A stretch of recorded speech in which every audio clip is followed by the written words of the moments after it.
Irrational numbers. Irrational numbers అంటే ఇక్కడ definition వచ్చేసి ఆల్రెడీ మనం రేషనల్ నెంబర్స్తో డిస్కస్ చేసాం కదా. ఆ రేషనల్ నెంబర్స్ రిలేటెడ్గా ఒక ఫామ్ నేర్చుకున్నారు. ఇక్కడ వచ్చేసి can't be expressed in the form of A by B. Can't be expressed in the form of A by B. The numbers which can be expressed అయితేనేమో rational numbers అమ్మ. Can be expressed అయితేనేమో rational number. Can't be express అంటే ఆ ఫామ్లో చెప్పలేనివన్నీ, ఆ ఫామ్లో చెప్పలేనివి. ఇక్కడ కూడా అదే రాశారు, తెలియదు చూడండి. ఆ ఫామ్లో రాయలేని సంఖ్యలను కరణీయ సంఖ్యలు అంటారు. అంటే మనం ఇది ప్రత్యేకంగా నేర్చుకోవాల్సిన అవసరం లేదు. ఆల్రెడీ రేషనల్ నెంబర్స్ మనం డిస్కస్ చేసాం కాబట్టి అవి కాని వాటినన్నింటినీ మనం ఇర్రేషనల్గా ట్రీట్ చేయవచ్చు. అవి కానివంటే ఎట్లా చెప్పాలి మరి? అవి ఏమవుతాయో తెలియాలి కదా మనకి. రేషనల్ నెంబర్స్ ఏమవుతాయి అంటే మనం ఏం చెప్పాము, ఏ బై బి ఫామ్లో ఉన్నవన్నీ కూడా రేషనల్ నెంబర్స్ అవుతాయి అని డిస్కస్ చేసి వదిలేసాం. మరి ఇంకా ఏమైనా రేషనల్ నెంబర్స్గా అవుతాయా అంటే ఒకసారి చూడమ్మా. Natural numbers. Natural numbers, all natural numbers are rational. అదేంటి సార్ న్యాచురల్ నెంబర్స్ రేషనల్ ఎలా అవుతాయి అంటే సహజ సంఖ్యలను ఏ ఫామ్లో రాస్తారు ఒకసారి చూడమ్మా. న్యాచురల్ నెంబర్స్ ఎలా రాస్తున్నాం? 1 2 3 సో ఆన్ ఇన్ఫినిటీ. ఇవేగా మనం నేర్చుకుంది. మరి ఇది ఎక్కడ ఏ బై బి ఫామ్లో మనకు కనిపించట్లేదు కదా. వీటిని రేషనల్ ఎలా మాట్లాడతామంటే 1 అంటే మీనింగ్ ఏంటంటే మనకి 1/1 ఉన్నట్లేదమ్మా. 1 అంటే మీనింగ్ 1/1 ఉన్నట్లే ట్రీట్ చేస్తాం. 2 అంటే మీనింగ్ 2/1 3/1 సో ఆన్. అన్నిటికీ క్రింద 1 ఉంటుంది. హారాల్లో లేదా డినామినేటర్లో 1 ఉంటుంది. కాబట్టి రైటింగ్ స్క్రిప్ట్లో మనం ప్రతిసారి 1 రాయలేం. రాసిన వాల్యూ మారదు, రాయకపోయిన 1 వాల్యూ అలా ఉంటుంది, 2 వాల్యూ అలా ఉంటుంది. కాబట్టి వీటిని మనం ఎక్కడా కూడా రైటింగ్ స్క్రిప్ట్లో కింద లేదా డినామినేటర్లో 1 అనేది ఎక్కడ ఇండికేట్ చేయం. బట్ ఉంటుంది, ఇండికేట్ చేయకపోయినది ఆ ఫామ్లోనే ఉంటుంది. అంటే ఇప్పుడు ఇది ఏ అనేది బి అని అనుకుంటే ఏ బై బి, లేదా ఇక్కడ ఏబి సంథింగ్ ఇలా అనుకుంటే ఇది ఏ బై బి ఫామ్లో ఉన్నట్లేగా. ఏ బై బి ఫామ్లో ఉన్నవన్నీ కూడా మనం ఏం మాట్లాడాము? Rational numbers. కాబట్టి all natural numbers are rational అనేది క్లారిటీ ఉంది. All natural numbers are rational numbers. కాబట్టి న్యాచురల్ నెంబర్స్ ఏవి ఇర్రేషనల్లో రావు, నేచురల్ నెంబర్స్ ఏవి కూడా ఇర్రేషనల్ రావు. Next all numbers. ఆల్ నెంబర్స్కి రిలేటెడ్గా 0 1 2 3 సో ఆన్ ఇన్ఫినిటీ నేర్చుకున్నాం ఆల్రెడీ. ఇవి కూడా రేషనల్ నెంబర్స్ అవుతాయి. కాకపోతే ఇక్కడ మీకు డౌట్ రావచ్చు, ఇక్కడ 0 ఉంది, మీరేమో 0 రాకూడదని నాకు మాట్లాడారు, B≠0 చెప్పారు కదా. మరి 0 ఉంటే ఇది రేషనల్ ఎలా అవుతుందని. అందుకని ఏం చేస్తారంటే except 0 all whole numbers are called rational numbers. Except 0 all whole numbers are rational numbers. 0 కాకుండా మిగిలిన అకరణీయ సంఖ్యలన్నీ కూడా, 0 కాకుండా మిగిలిన అకరణీయ సంఖ్యలన్నీ కూడా మనకి రేషనల్ నెంబర్స్ కింద ట్రీట్ చేస్తాం. నెక్స్ట్ వచ్చేసి మనం నేర్చుకున్నది ఇంటీజర్స్.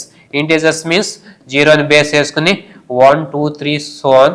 అదేవిధంగా -1 -2 -3 సో ఆన్ నేర్చుకుందాం. ఇక్కడ ఇంటీజర్స్లో కూడా మనకి 0 ఉందమ్మా.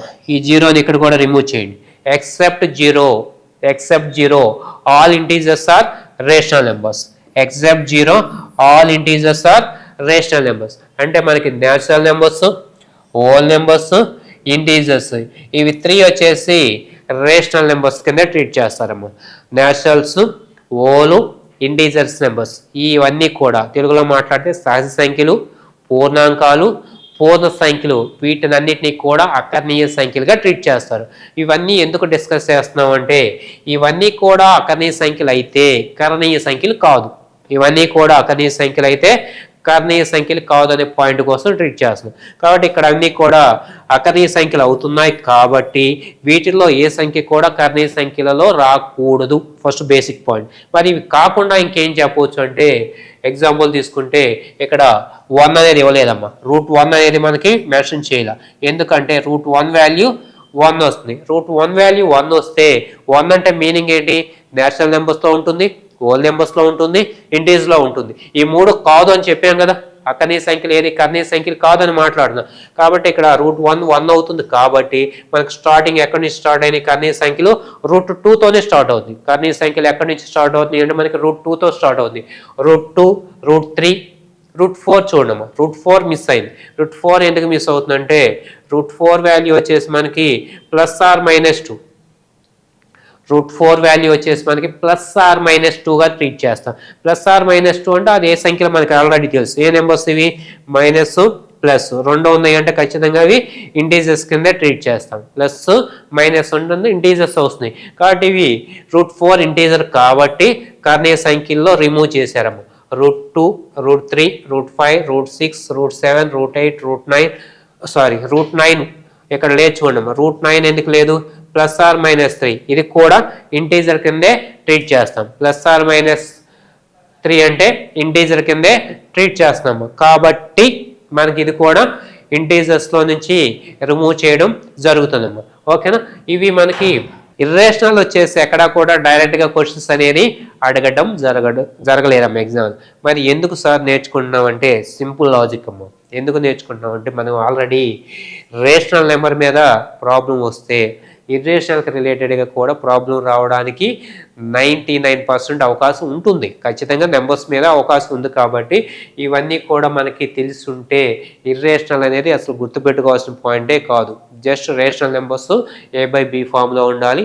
A/B ఫామ్లో లేకపోతే మనకి ఇర్రేషనల్ లేదా కరణీయ సంఖ్యలు అంటారమ్మా. కరణీయ సంఖ్యలు అంటారు. Is it clear? అర్థమవుతుంది కదా?